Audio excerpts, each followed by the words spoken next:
रसूलुल्लाह सल्लल्लाहु अलैहि वसल्लम ने फरमाया कि जब तुम अज़ान सुनो तो जिस तरह मुअज्जिन कहता है इसी तरह तुम भी कहो। फरमाया कि जो शख्स लोगों की बात सुनने के लिए कान लगाए जबकि वो इसे नापसंद करते हों या इससे दूर भागते हों तो रोज़े क़यामत ऐसे शख्स के कान में पिघला हुआ शीशा डाला जाएगा।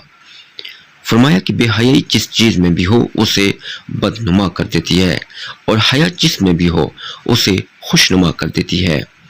रसूलुल्लाह सल्लल्लाहु अलैहि वसल्लम ने फरमाया कि जिसने सूरह बकरा की 2 आखिरी आयतें रात में पढ़ ली वो इसे हर आफत से बचाने के लिए काफ़ी हो जाएंगी।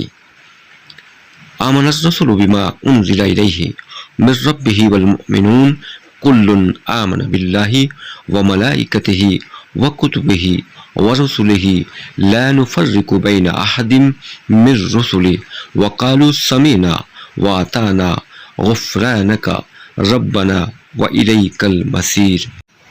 ला युकल्लिफुल्लाहु नफ्सन इल्ला वुस्अहा लहा मा कसबत व अलैहा मक्तसबत रब्बना ला तुअख़िज़ना इन नसीना औ अख़्ताना रब्बना वला तहमिल अलैना इसरन कमा हमलतहु अलल्लज़ीना मिन क़ब्लिना रब्बना वला तुहम्मिलना मा ला ताक़त लना बिह वाफ़ु अन्ना वग़फ़िर लना वरहमना अंत मौलाना फंसुरना अलल क़ौमिल काफ़िरीन।